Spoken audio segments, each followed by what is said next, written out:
Alrighty then. Hello, hello. We're gonna try this again. We are in the planetary body system of Crusader. Bit of a different taste of over microtech. I took a nap in the Retaliator. I have been running myself a couple of the group bounty missions.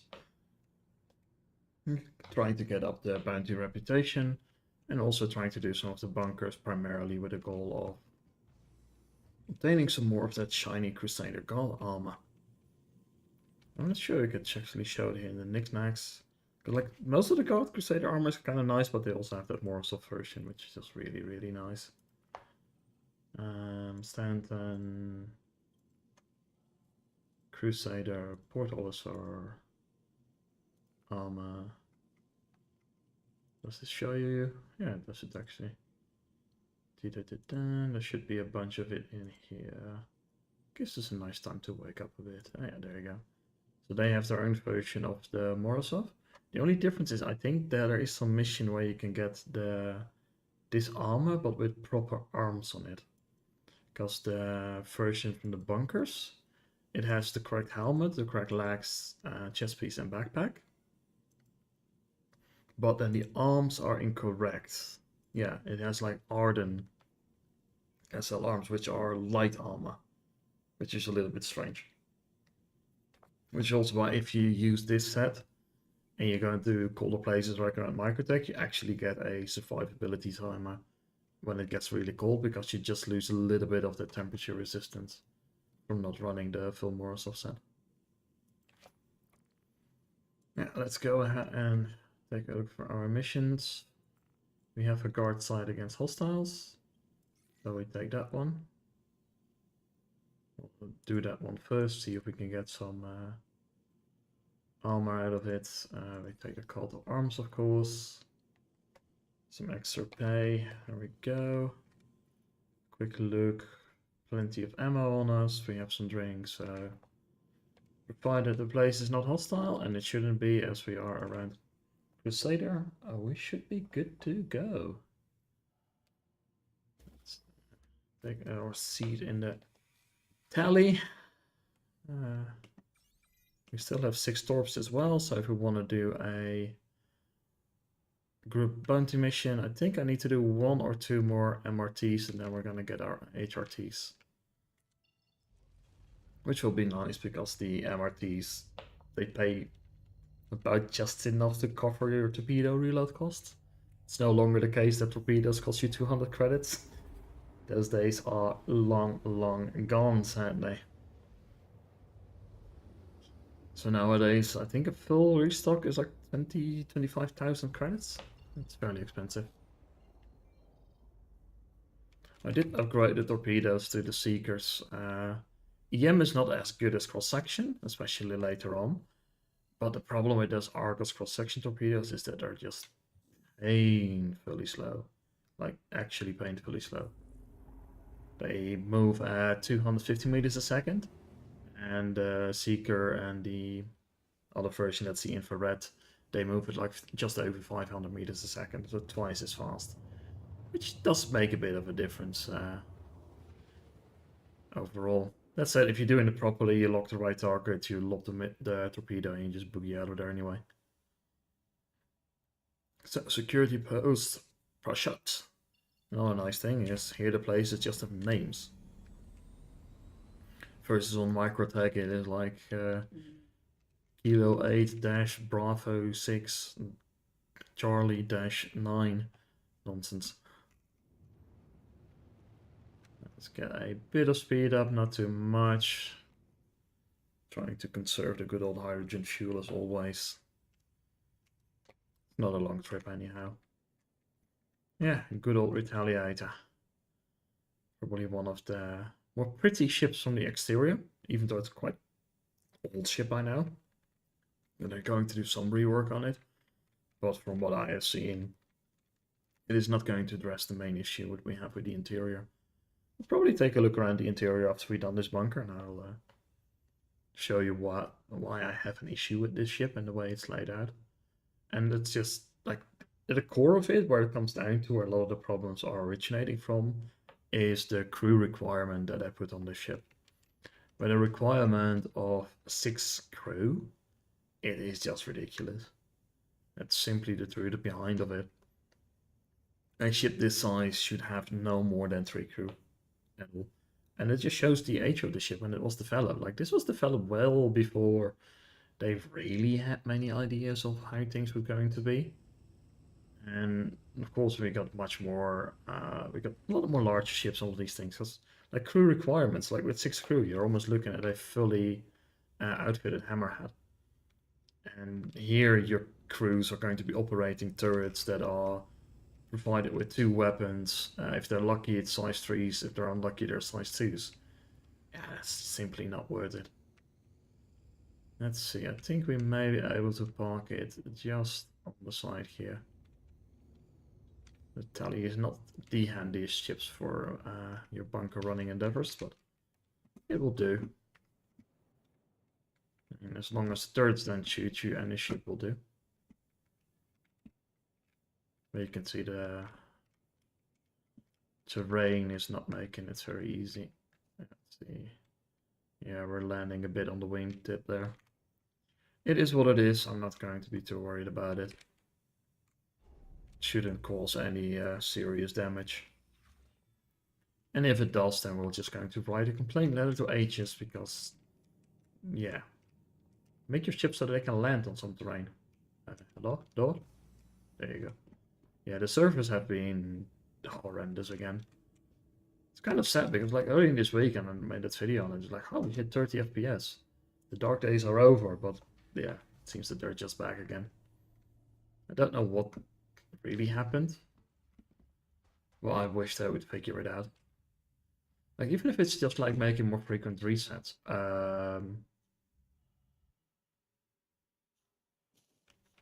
That's bad. Are you going to be normal? Okay. Fun times. Yeah. Old ship, old box. What can we say about that? Yeah, maybe if it's just a case of more frequent backend resets or something, that would fix the whole deal. That would be nice. Maybe simple case of they just need more servers on the backend to actually run stuff. I don't know what it's going to be. I can't say. Yeah, certainly not a programmer in that aspect. Well, generally it comes down to either one of those things when your code is just not capable of it. Just throwing raw hardware power at it can resolve it, or just, you know, frequent cleaning up of things. Okay, now my main goal here is to get the good armor sets. There's none there. So I'm just checking if any of these gods have it. And then I will just try and wait to see if they get killed. But if they get killed, then of course we can loot it. The comlink is up, so we cannot shoot them. But it doesn't look hopeful. Let's take a look at this last one here. No, it's also cloudy. Also not seeing red boxes really. Maybe there's one there, of course, we'll take that out. No. So we have no more soft wearing guards, so we're just going to clear the bunker quickly. Oh, there's another guy in there. Well, now we know for sure that we don't have any. Whoop. Yeah, we're running back to the P8. It's just a simple, cheerful chip gun, and it does the job.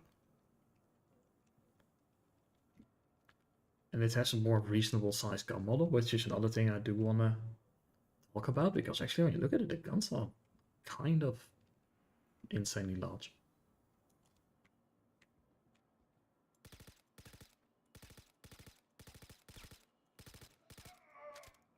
Yeah. We're back to that stuff again. Oh. Bugs. Sniper. I guess we can take the LNG. I don't really like it all that much, but it's still an LNG. Somebody else might like it.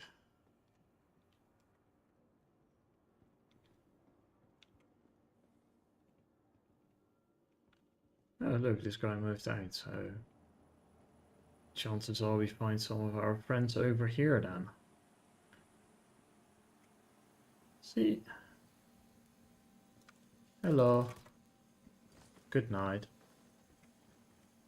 And the last one is downstairs. Great. Considering the servers are being just absolutely horrendous. The guards are not going to be all that useful. But on the other hand, neither should the NPCs be all that dangerous. Nope. Good night for you as well. Oh, yeah, it's just one of you still standing in there. And I find this one thing is like sometimes you can wait, of course, when especially when trying to get that guard armor, see if they can get them killed. At some point they will start moving. The problem is things are very buggy. The NPCs will teleport around, which is just not a fun experience. Oh yeah, wait, we got too many guns. Oh, come back! Hey, what? Wait, stop! You go away. Yeah, gun. Yeah, there we go. I don't want to lose you. I like you. I have two. Oh, great. Yeah, we'll fix that after this wave. Buggy ammo. Buggy citizen.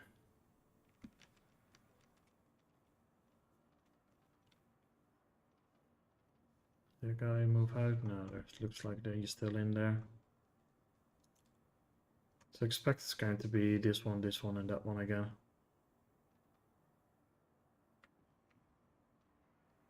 Not seeing anything in here. Oh, there we go. Good night to you.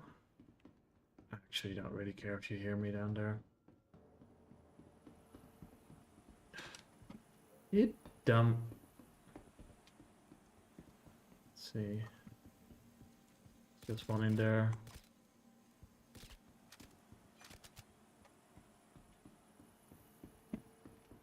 Yeah, there we go. There's a bunch in the other elevator. You might just throw a grenade in for fun.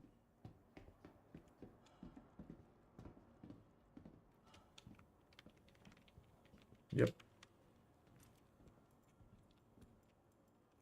Hello?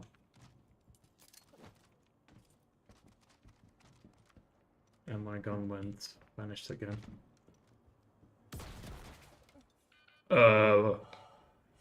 What the? We threw the grenade into the elevator, and apparently exploded on us. Amazing. Brilliant design, CIG. Awesome. Love how good your servers are. Go ahead and fix them, please. Thanks. Yeah, we're not gonna do a medical beacon. We have plenty of armor sets. Downside is we will be spawning at Port Tresla. That's a little bit annoying. Not going to lie.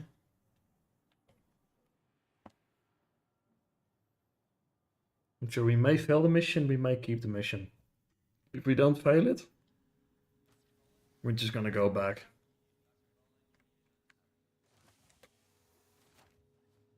Okay, it looks like the mission is still on.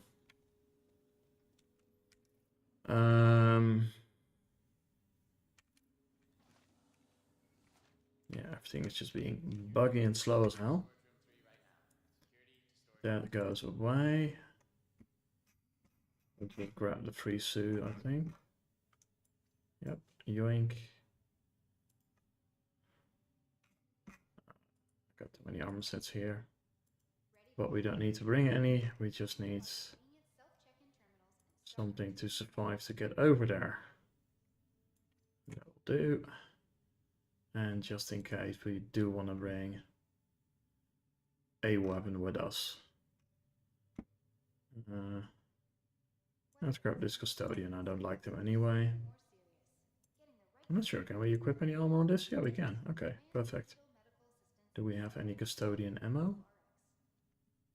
Because that's, of course, the next question that we need to ask. Yes. Perfect. 2 max of that. We need to find ourselves a little ship to get over there.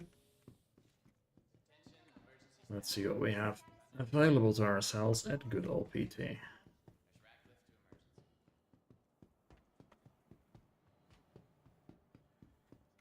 Hopefully I have a Pisces or something ready to go. And otherwise you need to claim one. Because that's probably our best option.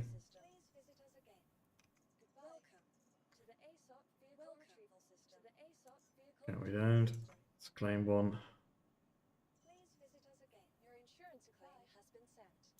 Yeah, I know I can wait, but we'll just do that. 1.5 minutes from now, we'll grab that one.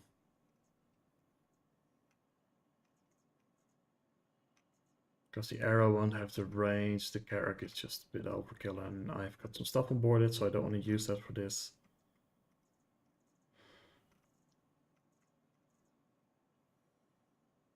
I don't think you have the range to run with it, so...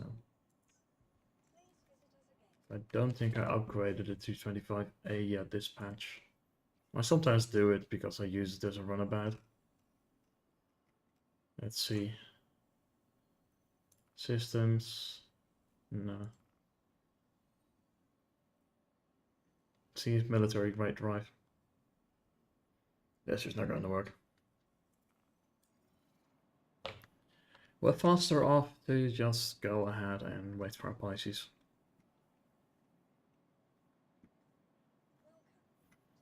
Of course, small chance that the NPCs will clear the mission in the meantime, but... Considering how shit the servers are right now, I don't put the chances at very, very high. Yeah, I've tried all the regions and it's all the same right now. So, I don't think anyone I've done tries Asia, so I've tried EU, NA, and Australia. It's all the same deal.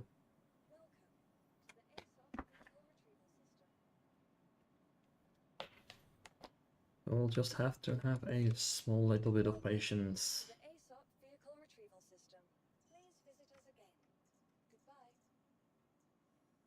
There we go. Pisces rescue. And we're going to be rescuing our own stuff. Hangar 8. Large hangar for a small ship. Yes, I call you. Thank you. Hangar 8.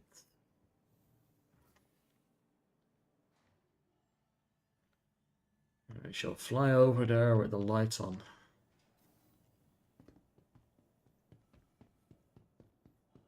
I do love it, like with the Pisces. For some reason, they love to spawn the Pisces in larger hangars. Well, the hangar 8 is a medium hangar, technically, I believe. But yeah, it just looks ridiculous. I think I've had it once that they spawned my Pisces in like the hangar for the 890, which was even more amusing.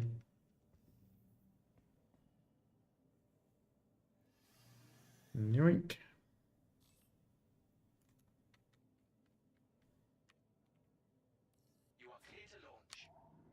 Come on, power on, thank you. Then, Crusader. We were in Daymar, I believe. Can we... And track, please. No, not Nick Nicky, Skyline.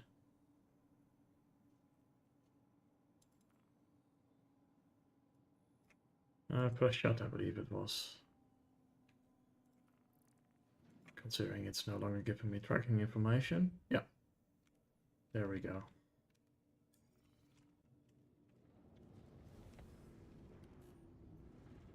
Lights on.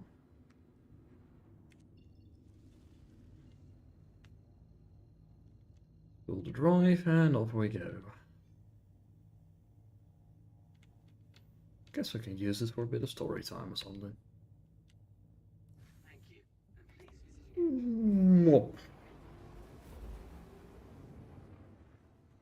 our way back to Crusader.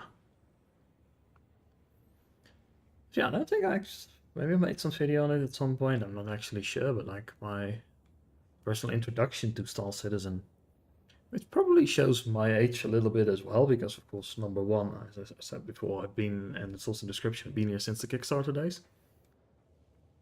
But the way I actually got introduced to Star Citizen is there was a Dutch language gameplay magazine. I think it was at the time, it was either called PC Gameplay or they already switched it over to cover also consoles. But it was a paper print magazine. You know, when they still had one version also with DVDs inside there, with demos and stuff on there. Yeah, that era of stuff. What I used to do is, I was still living at my parents back then, and I would travel, because they've been divorced since I was very young. I would travel to my dad, and I would all need to use the train. And whenever, I think it was 12, 13, or something like that, I would just go alone on the train, which is very easily doable here in the Netherlands. A very good train system. So I would just go over there, and one of the things that I did was then buy this magazine. It was a monthly magazine. I went over there, I think once or twice a month, so at least one of those trips I would just buy that magazine. So I never had a subscription to it, which you of course also did.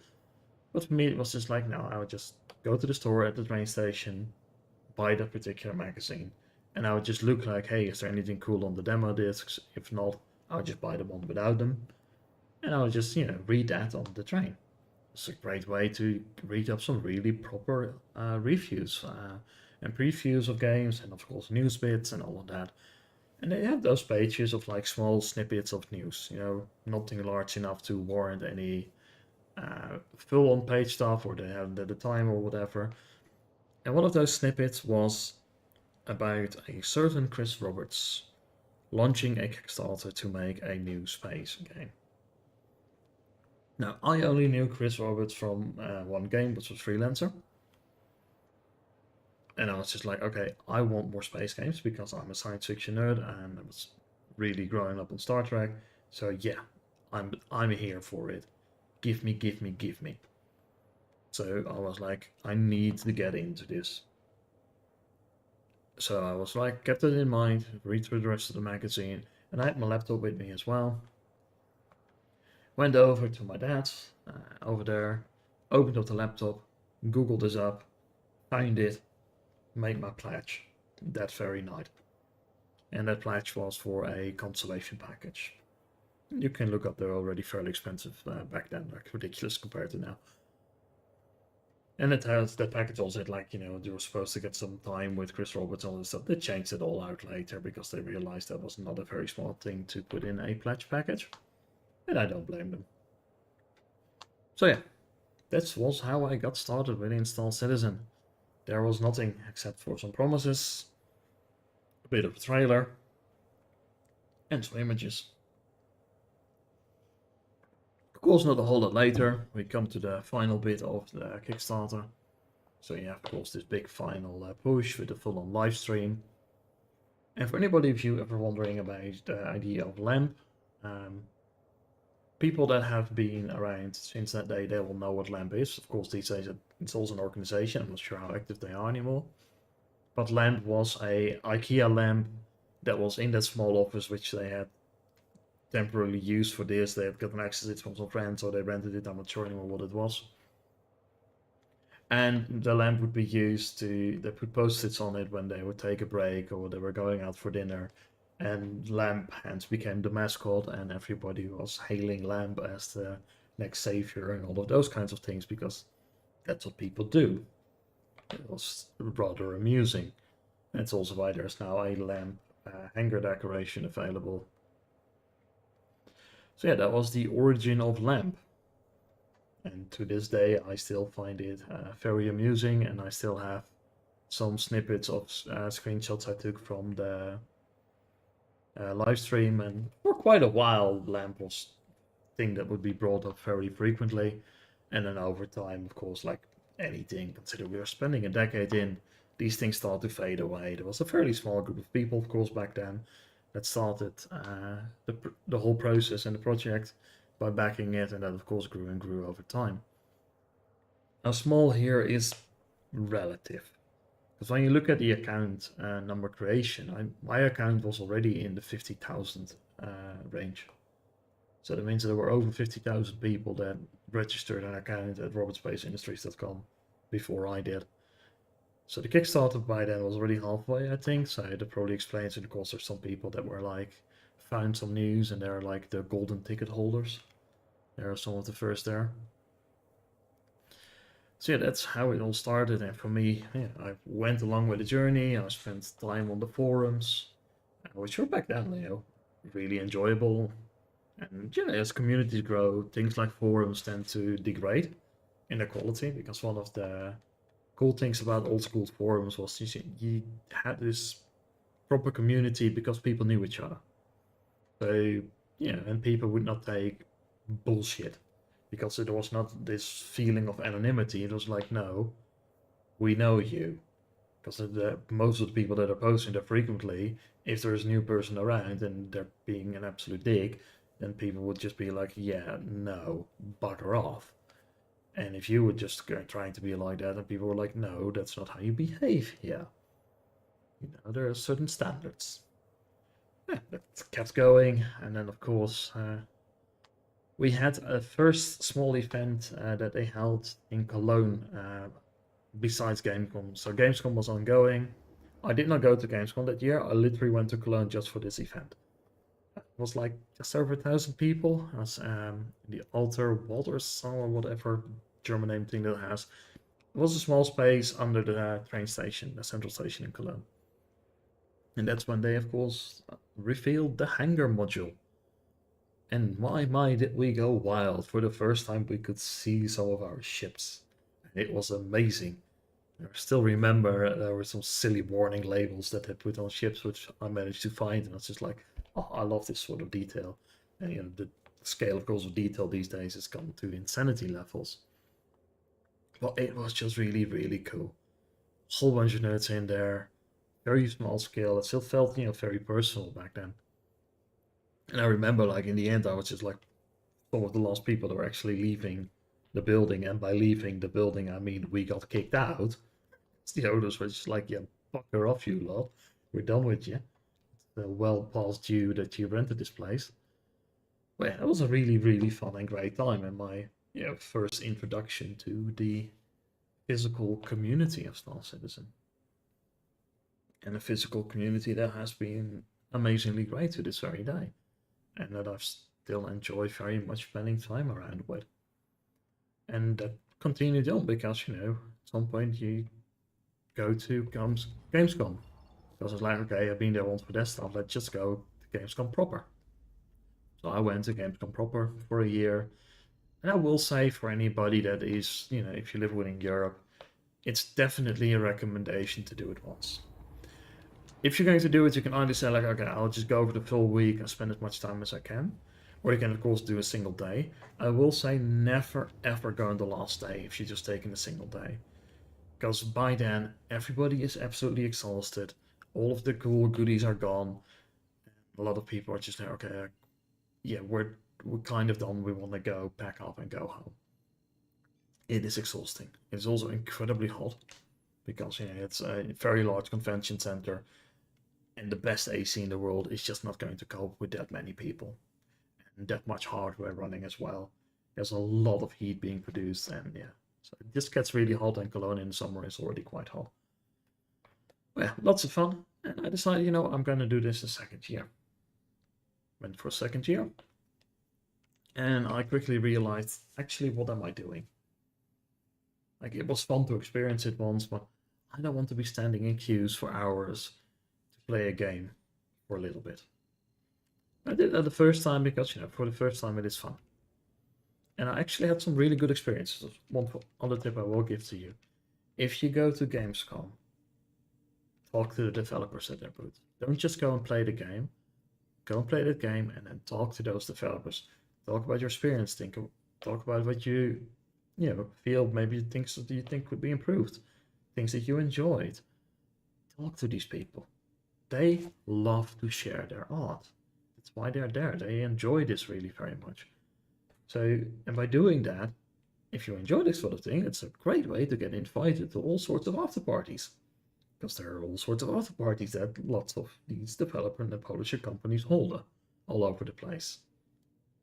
So that's a great way to get, additional stuff in there. I can remember, I forgot the names of the developers that were behind Grey Goo and Dreadnought.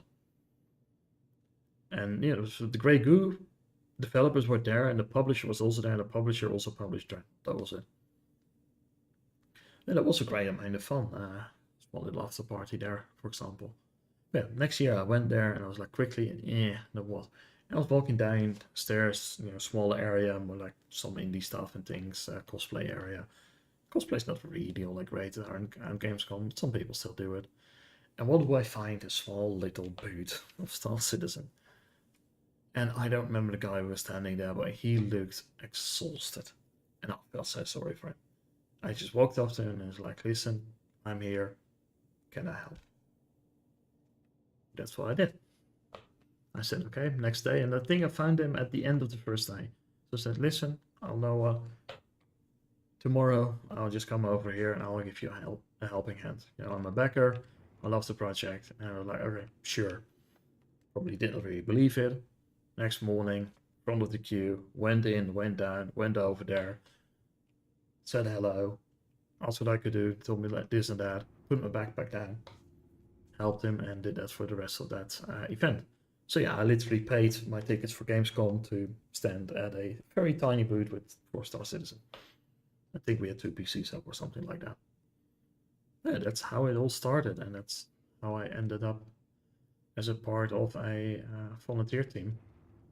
That since then I've done 2 more official Gamescoms, so 3 in total, and I also did 2 Citizencons.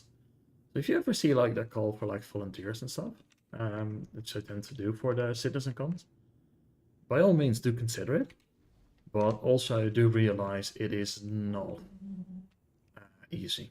Like it's a lot of fun, but you're going to be running really long hours. So be prepared for that.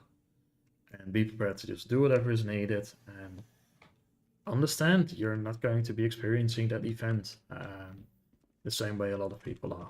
They have the time to walk around, to sit down and have a presentation, and you're just doing whatever it needs to be doing. Sometimes you can enjoy some presentations, but other times you just need to do stuff. But it's an amazing community of volunteers, so you can definitely consider it. Just don't be sad if you don't get selected, because it is a smallish group. And of course they do want to make sure that people are doing what they need to do. Yeah, great fun. And that's why to me it's still the best example for the Star Citizen community, what you see around that event.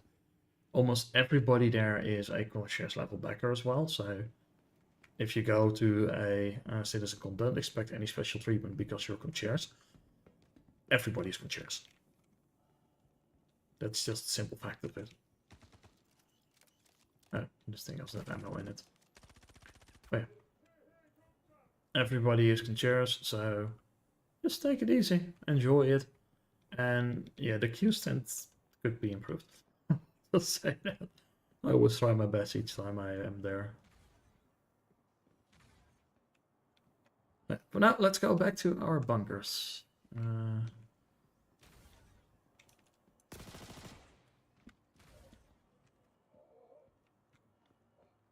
Okay. Drop that gun because it's shite. Loot. Take that off. And I should be able to do that. There we go. Now I think that my P8 went flying up somewhere, which is moderately annoying. Let's just grab this P4 just to be safer now. I will take a look to see if we can find our P8 somewhere. Because if the servers are going crazy, the weapons just go flying. Ah, there it is. Yeah. Drop. Give me back my P8. Thanks. Okay. I think the mission, however, has bugged out. I'll give it a little bit of time. But I don't think it will recover. Let's take a quick look upstairs, see if we find anybody. What's up? Oh, shite.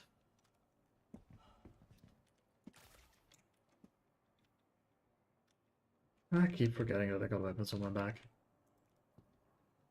There we go. Let's take a look. Don't think we'll find anybody.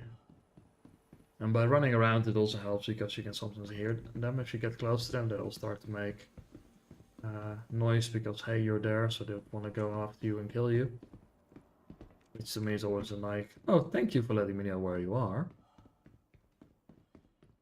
It makes my life so much easier. They were all in that little spawn closet, of course. I think the door is closed on them and the mission will not really do the updating. Which is a bit sad, but it is what it is. Oh, 2 more sniper just in here. Okay. I have to come back for this box. Bonus, we have all the time for it now because, well, it's not going to do anything now, is it? Speaking of, we might as well grab some of these things. I tend to transport all my loot over to Port Thrasler once in a while, so it's good to stockpile a couple of items. And let's stack them up while we are at it. Just, yeah, saves you some frustration later. Okay. Let's go and drop these guns off in the tally.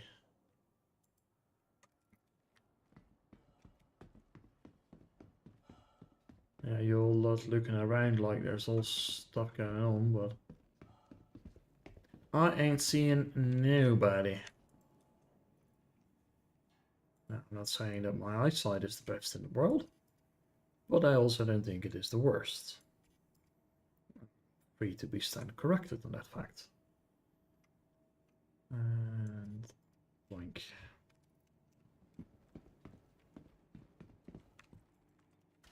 Go up and up. We go.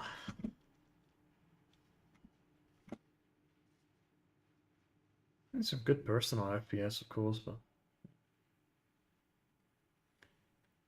Crusader is not doing great, and that's kind of sad. We'll drop off the weapons in the tally, and then we'll just drop some packages on top of people. And by people, of course, we mean to NPC pirates.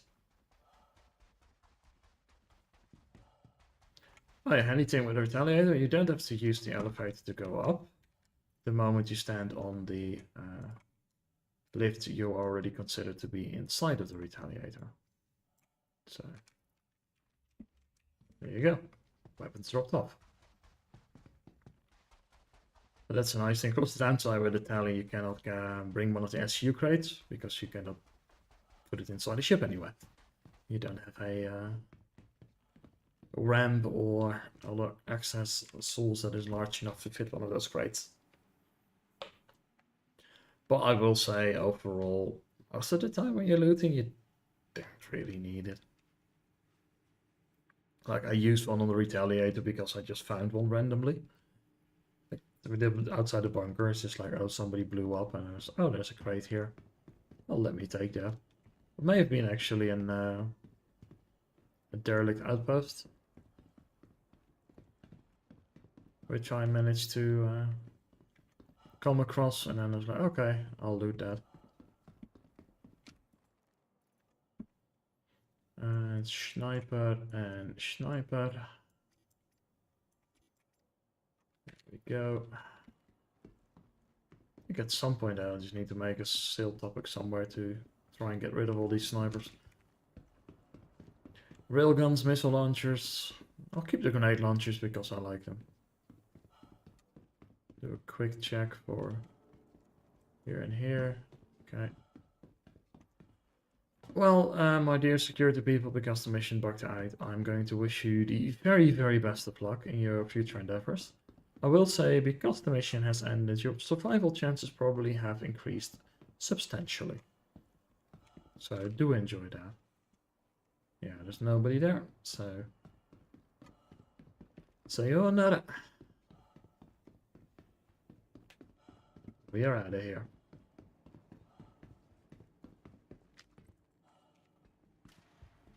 Right, we could take a look at the ammunition situation. Let's just do that from here. I hate having partial magazines. Go away. That is just a little tiny bit of OCD aspects. I was like, nah. I want all my ammo available. And considering we cannot combine magazines or something to fill one up, we have to do what we can do. Bladam and going and move on.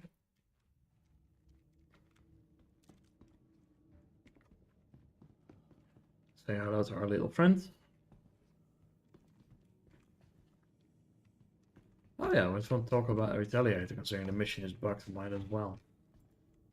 Let's actually go ahead. The door's open. Yeah, Retaliator. What do I don't like about it? It's such a horrendously inefficient layout. Like, we have a lot of these very small nicks and bots in here. Like, you got here a single combination head and shower, which is taking like up a lot more space than it really should. Like, we have ships, of course, where you combine these things in here. We've got all of this locker space, you got all of this corridor space. A lot of wasted space. Also, when you look in the torpedo bay here itself, you can just look here, there's really a lot of wasted space in here. Considering, yeah, I could fit, you know, at least 2 more torpedoes in here without much issue. Now, granted, the way that they're being lowered, maybe that wouldn't work entirely, but then again, probably could. Or if you change this mechanism, you could probably fit 2 on each side at least. So there's just space.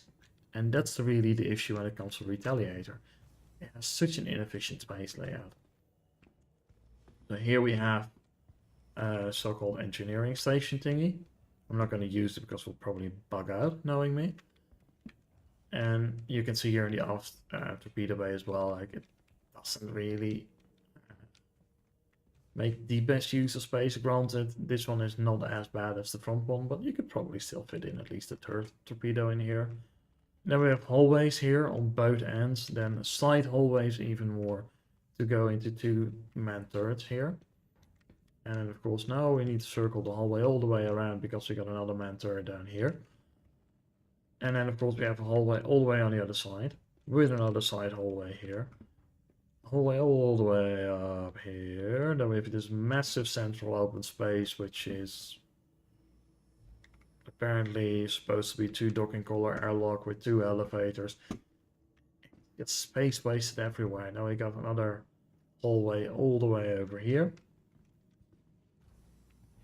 And then we have the other end of the hallway over here, which is then supposed to be like the captain's quarters, but then this is a single Retaliator bomber. I don't really think that's fitting. Like, on a ship like this, even if you needed accommodations, probably I would say rank wise you wouldn't need this. You could argue for it. If you keep it, you keep it, whatever. It doesn't, not the worst, but yeah, I don't really think it's needed. Then of course we have this top little sub deck, which has another man turret. I think these are supposed to be weapon racks. No idea why we would need them up here. And then we have the escape pods up here. And also these also act as your bed. Now, as a bed, they look incredibly uncomfortable, considering they're form-fitting. And I don't know about you, but if you're in a bed, you tend to move around a little bit. So this is not very nice. Like, you're going to be hitting your head all the time over here. So yeah, not great. But also, if these are escape pods, let's just say, okay, I'm in a turret there in the back, yeah? So I need it to be all the way up here. No, I want to go down the stairs. Thank you very much. So all the way here. Go through here, you know. Meanwhile, of course, abandoned ship has been called. So we probably are taking some serious damage. Running. Trying to get the doors open. Things are broken. Things are not probably working properly. All the way back here. All the way back here. Maybe I was in here. I need to get out of my turret. Or we'll see. All the way over here. I need to get off my turret. Get all the way back. Ship is getting shot. Ship is getting shot. Ship is dead. Like, before you even make it to the center part of the ship, this thing is dead. It's sorry, but it's a retaliated bomber. It doesn't have the HP that's going to make a difference. Oh yeah, there's not a man turret down here. This ship's interior makes no sense. And I think at some point I made a video on this whole damn thing. And how I would just, you know, want to change things around. But it just really needs some changing around because it shows its age from the time when it was developed. And I think by now we know better. Also CIG knows better. I just hope that they're willing to also just admit that and be like, yeah, you know what, this ship was made at a time when we just did not really know what the hell we were doing. We're going to completely change it. Will they do it? Time will tell. Yeah, let's go ahead and do some package delivery here.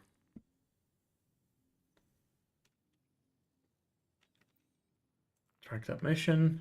We can completely ignore the names because the names don't match up with the people that we need to shoot. I mean, why should they? And now we need to see if the mission wants to populate. Because that's another issue that we're having. And we can see that it is indeed not populating. So I think what we'll do is we're going to try a server hop. Not sure how much point there's going to be to it, so we're just going to try it.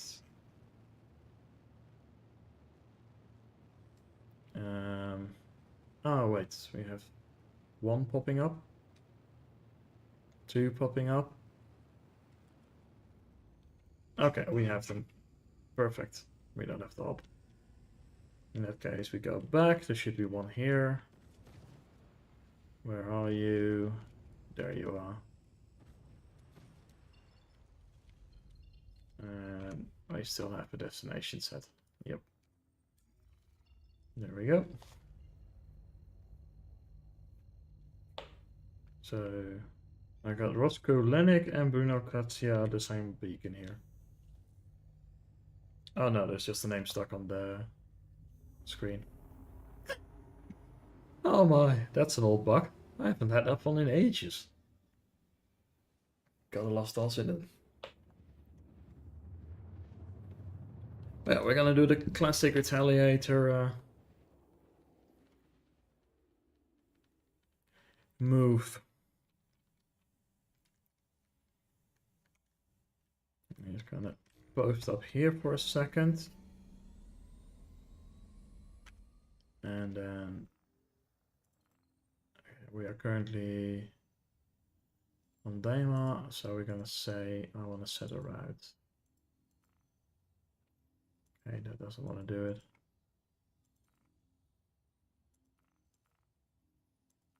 Right, we cannot set routes, we'll have to do it manually. Let's see, do we have station thingy there? Not seeing any QT markers. Well, let's just go for it. What's the worst that can happen? I do think that after this one, we are going to go and drop off at Port Olasa. And do at least a server relog just to get rid of the name, because it's right in the center of our screen, which is going to be really, really annoying. Because that's kind of where we need to look at stuff.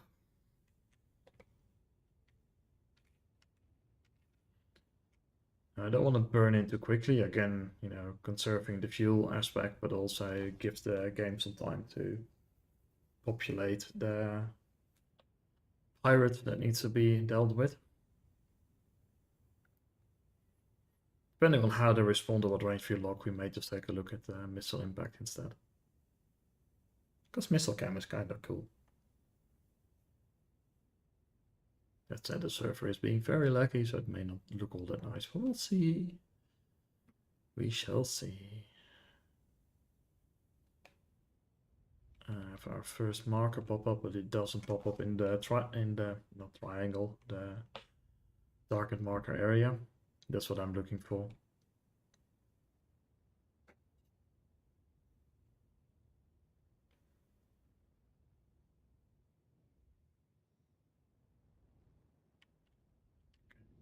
We're gonna cut.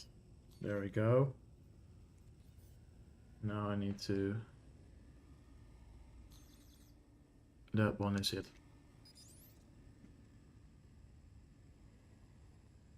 Now how do we know that one is it? Because they have the exact same distance as our neutralized marker, and they're within that square area.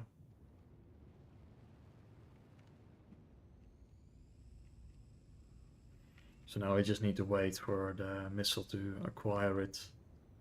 And these are smaller targets, and because they're inactive and these are EM missiles, I tend to need to get them to wake up for the lock to complete.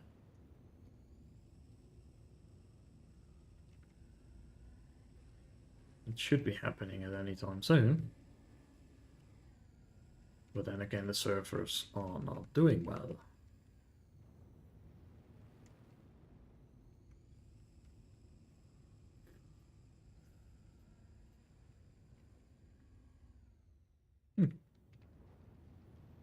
What we could also do is see if we can get some medical beacons done. There we go, we have a lock. And we're gonna go burn and take a look at the missile.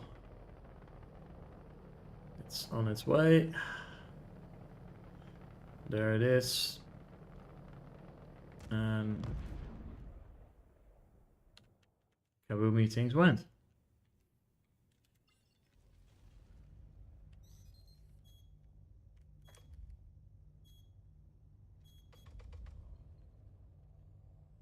Now we're trying to find something for us to warp to that is not something that is going to be angry at us. There we go. That's a comm array. That's a marker. That's what we're going for then.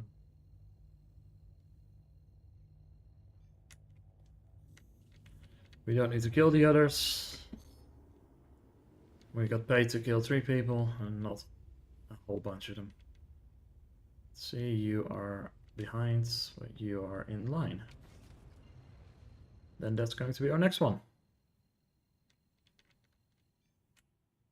Classic Retaliator bounty hunting. Oh wait, the name vanished from our screen. Great! That fixed itself. So the first time I've seen it in ages, and that's the first time I've ever seen it fix itself as well. We need to go for an OM marker. Never go to OM2 around Yella. It's one of those community agreed PvP spots.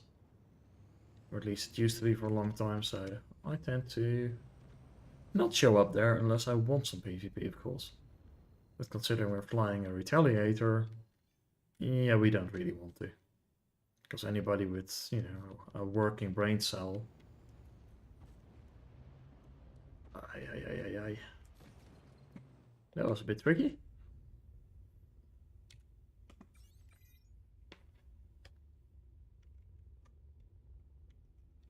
Go a bit slower, and I'm gonna see if we can set a destination to our next one. Yeah, nice. It just cleans up the quantum drive interface when we're trying to boogie out. You know, we just hope we don't find any invisible asteroids. It should be fixed in 3.19.1. But of course, that one is still on PTU. They're going to take the current patch over the weekend. I mean, quite frankly, it's been slightly embarrassing. And how long that has been ongoing, but it just shows that this patch was never release ready. And it was just technically a sub-patch for 3.18, which wasn't release ready. Like, this backend is just giving them all sorts of trouble. And part of the trouble really comes down to trying to, keep old stuff working with it. That certainly hasn't helped. And I think the other thing is just like they're dealing with just a lot of degrading performance from persistence. Because they try to make everything persistent, they're just starting to realize that just how much stuff those little gamers really can just leave behind. Because keep in mind, like, if say this ship would get blown up, there are 5-man turrets on each 2 weapons. It's already 10 weapons. There are components in here. It will blow up in different pieces. All of that stuff needs to be suddenly taken into account. And we have our target.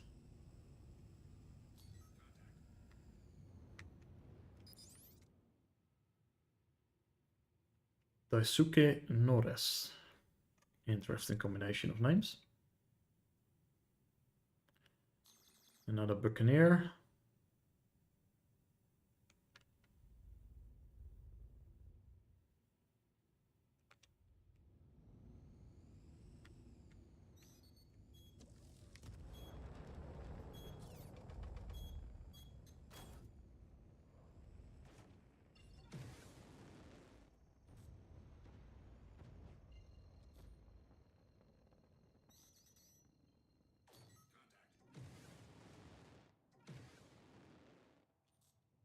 So long. I'm not even sure they died. If not, we'll make a trip back.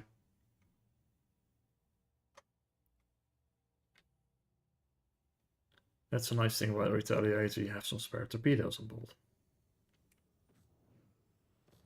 Which is the downside, of course, of the Eclipse. Now, there are some people who are like, yeah, but stealth is working. And it's just like, no. Stealth's not working really all that well. Especially against players, which is where it really matters. Because you can see here, it doesn't matter if stealth works or not. You're out of there anyway. And when you're dealing with the larger ships, you should be able to lock them at larger distances, and it's not a problem at all. So Eclipse is going to be nice when stealth works, but then also later on for full-on gameplay, you're probably going to be looking at needing to overwhelm a target with missiles, because you will have some active defenses, I assume, at some point. Because if you don't, then that's a whole other problem. But yeah, then you need to overwhelm that, so you're going to need a lot more torpedoes. Eclipses can only launch one at a time. So in order to make a dent into a larger target, you probably need to launch a whole bunch of them at once, which means you're going to need multiple Eclipses.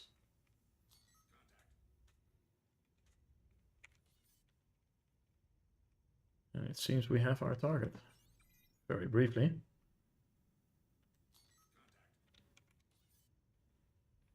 But they are exactly on the marker. Same distance. So we're just going to approach them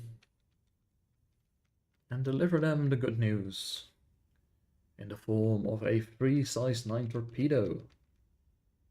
Because we do like those.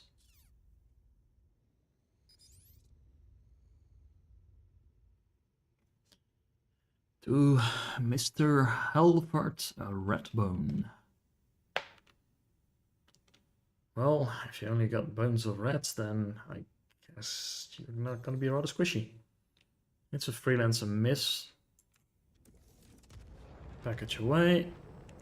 Let's watch the package.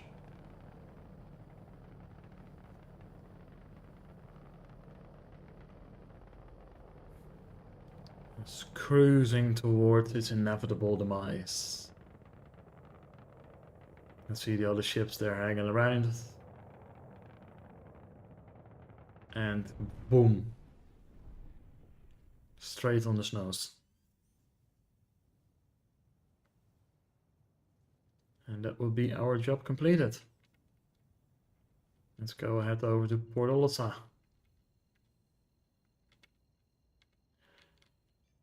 Lovely little dump of our looted FPS equipment. And a restock for the 3 torpedoes that we spent.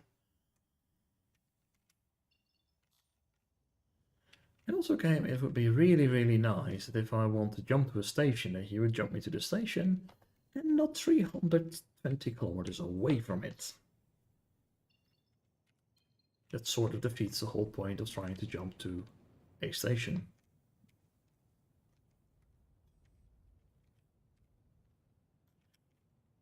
Seems to be rather busy here. But then again, it's Port Olesa, so it tends to be busy. Despite the fact it doesn't have a medical facility, it's just a really convenient station. Because with landing pads, and of course people are like, oh, but the pad rammers, yada yada yada. They're not around that much anymore. So it's not that big of a deal, and pads are just so much more convenient than hangars. Like, I really want CIG to just add surface pads to stations. Where it's like, okay, I don't want to land here to store my ship.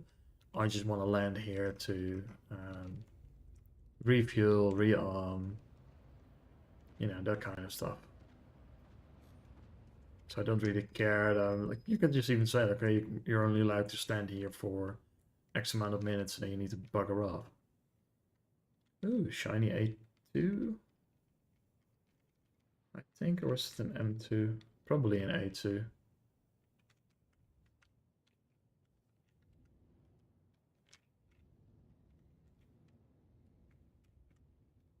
And boink. Cut the engines.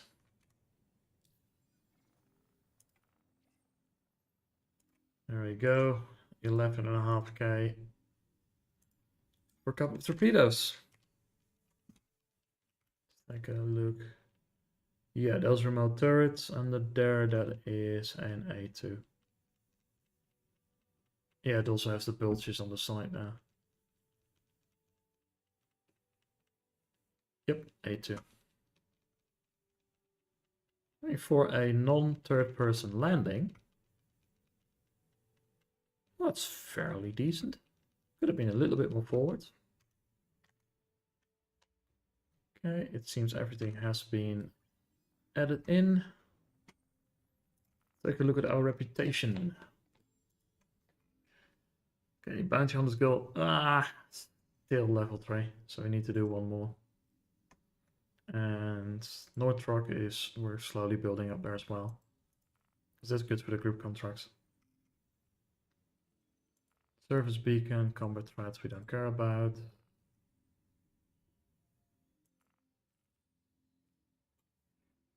We could do another group one.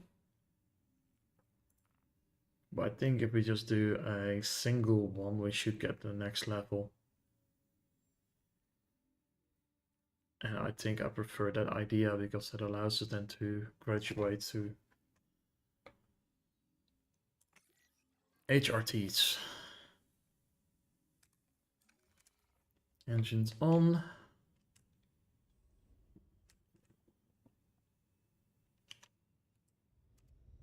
Gear up. Okay, we need to find the impossible to find OM markers, because for some reason OM markers on a Crusader just don't show up. Unless you manage to set a route. But then of course if you cannot set a route, I will go.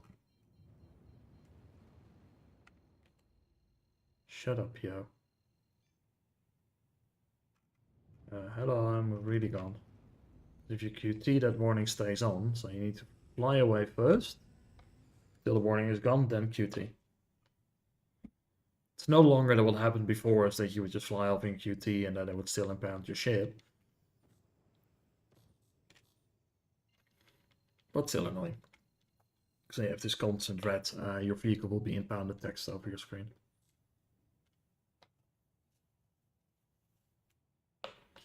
So we're looking for a Hubert Schroeder, who has ordered a size 9 package to be delivered by a retaliator. Flown by yours truly today.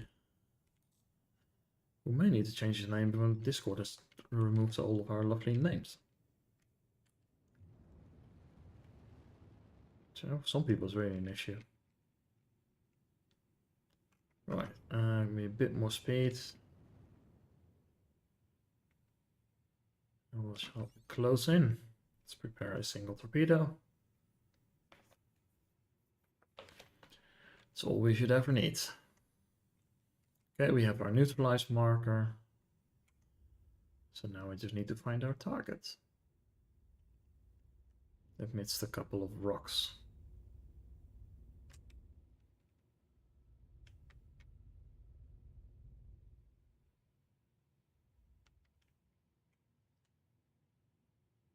The asteroid belt of Yella. God, we spent a lot of time here. A lot of time over the years. No idea where the hell you are, but don't really care.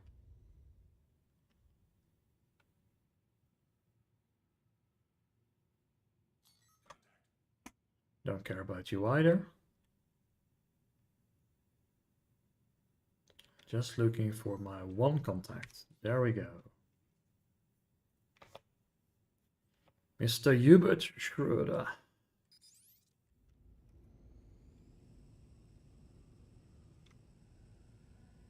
I believe you have ordered a delivery.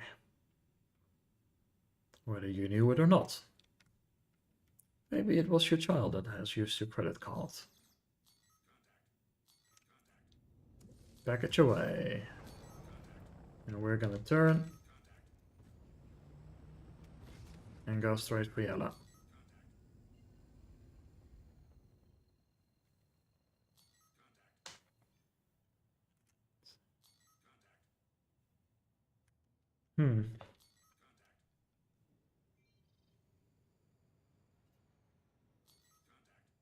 Ah, he went.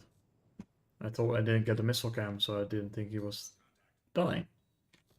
There's a lot of contacts here, like holy shit.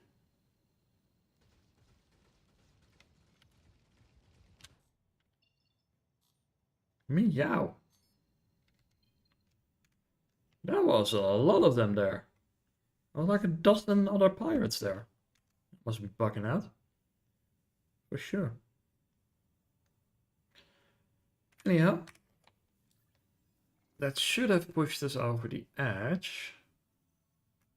Yeah, there we go. So now we should get our HRT license. That's nice. They're also here. A bit on the other side, but that's all right. We have OM markers. We shall give them the good news.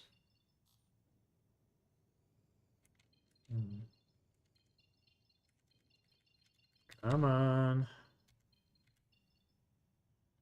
That's a gamma ray. Let's not go for that. Let's go for OM4.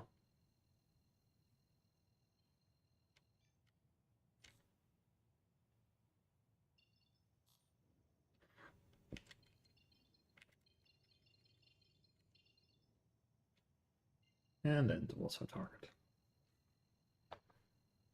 Pascal Dynamite Aphelos.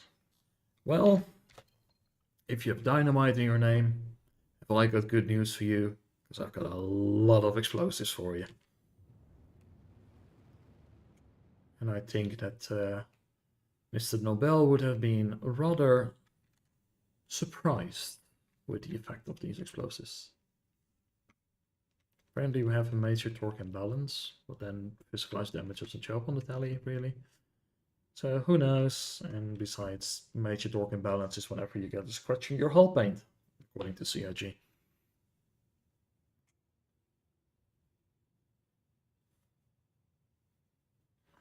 And there's one downside of the tally as well, is like it's rather squishy. It's just 2 size 2 shields. And I really think that I need to look at the balancing between the shields. Because like if you go from size 1 to size 2s, it's like but you go from size 2s to size 3s, and like the difference is so gargantuan. Like if you compare the Retaliator to the Redeemer, it's like, gosh. And people are like, yeah, but you can use the Tally as a gunship. And it's like, if you're on a gunship, you get a Redeemer. You get much more firepower. You get much more shields to actually stay alive with. The only thing that the Retaliator needs to do is drop torpedoes. Its job is to get in, drop the package, and get the hell out of there. The only reason you would have some turrets on it is just to be like, make them feel better. That's really all about it. Like, you're not entirely a sitting duck. So, yay for that. Oh, we're like, why are we going slow? Because we are going slow.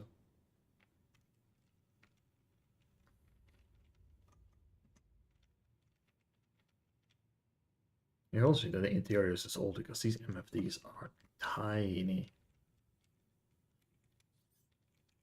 An Enfield Valkyrie. Oh, that's going to be our target. Probably. Yep. Let's watch the missile cam.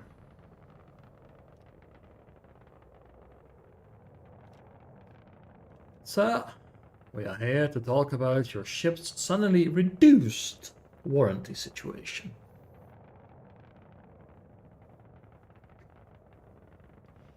It is just cruising through the field, onwards and onwards, until it will go kaboom.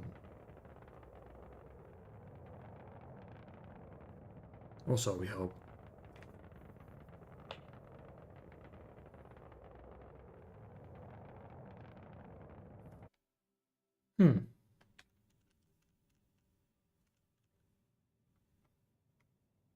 Did that really miss? Curious. I'm going to check if there's stuff above us. No. Okay.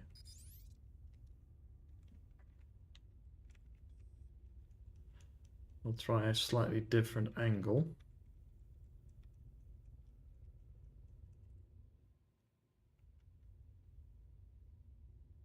Sometimes it helps.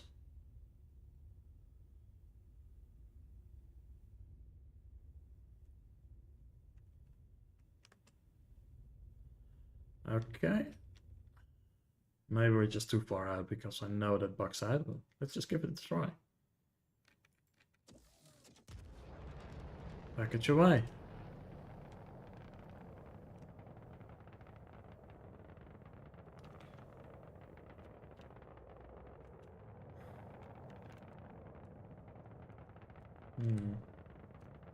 Cannot really change the distance away from this, so that's kind of sad.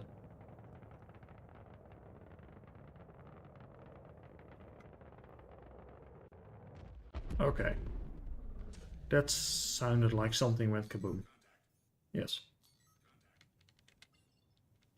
Which means that it's time for us to say goodbye.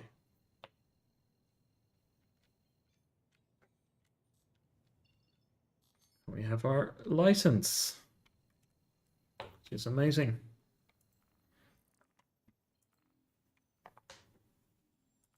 Now we're gonna get group warrants for HRTs. But I think those we will leave for the next time. I'll just keep these streams a little bit on the shorter hand, just still trying things out. So for now, those of you that are going to be watching, thank you very much for spending the time. If you have any feedback, as always, of course, just drop it down below in comments and all of those funny things. So, and besides that, yeah, really just thank you for watching, and I have been Kade. Till next time, goodbye.